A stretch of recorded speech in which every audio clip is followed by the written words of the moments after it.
Good afternoon. On June 13, 2021, at approximately 7:10 p.m., officers from the Hawaii Police Department South Hilo Patrol responded to a call from an unidentified family member of a physical domestic at a residence on Mokuhonua Lane in Hilo. Upon arriving at the residence, officers made initial contact with a male party, later identified as Ryan Y. Santos, at a doorway leading from the garage into the home. Santos told officers everything was okay and closed the door. Officers informed them that they needed to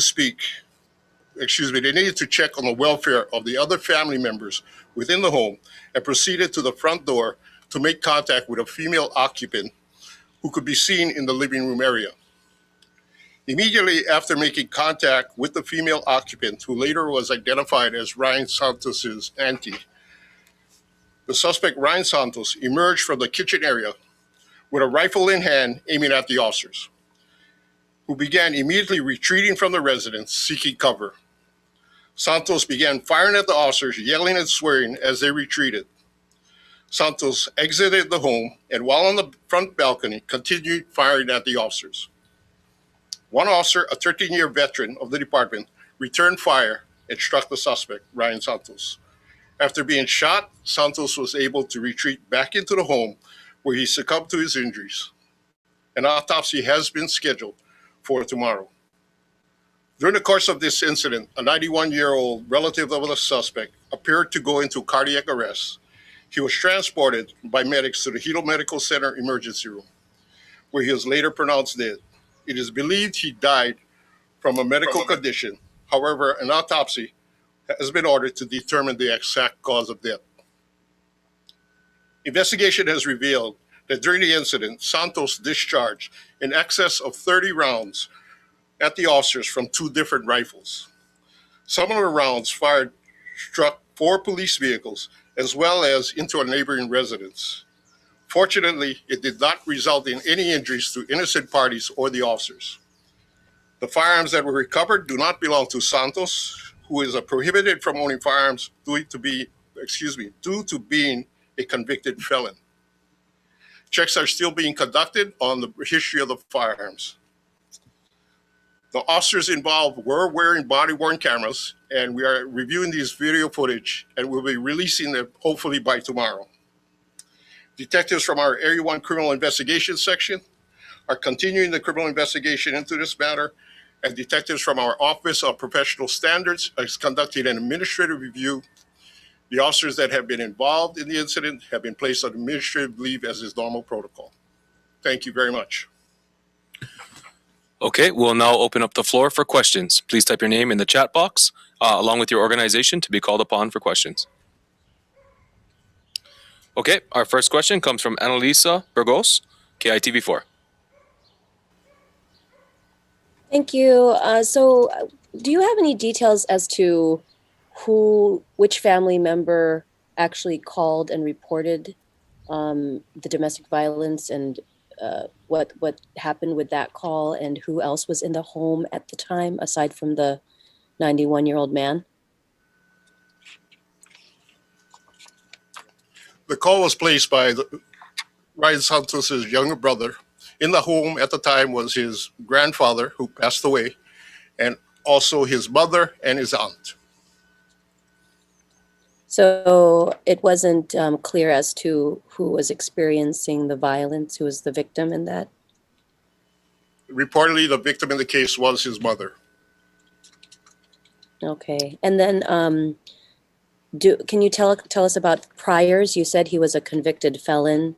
What exactly was the previous convictions? And I understand that he was supposed to be headed to court soon for another case. Can you explain those details?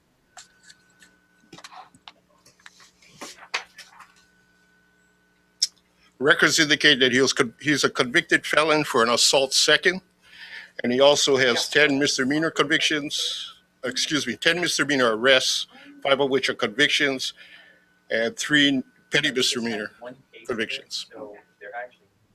And sorry, what were those for? Some of them were for abuse, household member, assault, and drunks. Okay, thank you very much. Moving on to our next reporter here. We have Mike Brestovsky with the Hawaii Tribune Herald. Mike, please indicate who your question is for prior to asking. Mahalo. Hey, thanks. This will be for the chief. How many officers did you say responded, and how many shots did they fire? 4 officers responded to the scene and were involved. Only 1 officer discharged a rifle, and 4 to 5 shots were fired. Sorry, and how many of those shots struck Santos? Right now, I have until the autopsy is done, we don't know for certain how many shots did hit him. We know 1 for certain.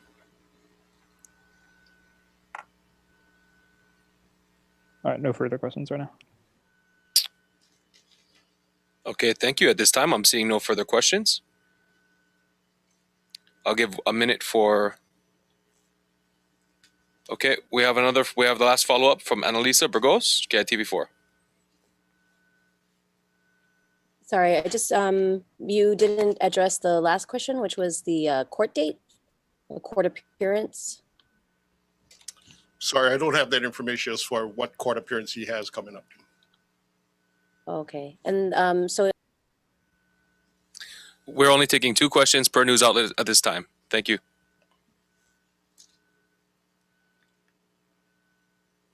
If anyone else has a question, please feel free to type it in the chat box. We'll give you 30 seconds. If I don't see any questions in the chat box, thank you for your time.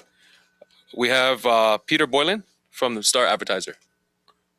Peter, please address who you'd like to ask your question to. Thank you. Chief Pereira, please. Hey, Chief, did officers responding to the scene, you mentioned he fired with a rifle. The officer who fired the shot, what kind of rifle was he using? And did they know that Santos was possibly armed in the home? I believe the call was made that he did have weapons. However, he was not armed at the time the report was made. The officer retrieved the rifle as he was retreating from the home. He got it out of his patrol vehicle and took coverage on an abandoned vehicle on the side of the road.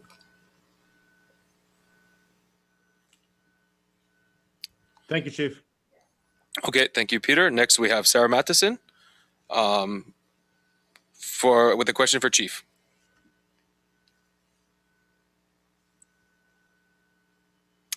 Okay, I'll read it as she's not coming on.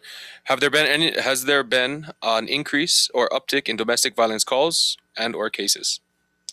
Since COVID, there has been an uptick in domestic violence calls, primarily because we believe people are confined at home, restricted to their houses, so violence does happen. Okay, thank you very much. Next, we have Mike again with the Hawaii Tribune Herald. Hi again, also for the chief. What can you tell us about the firearm Santos was using? We recovered 4 firearms from the residence.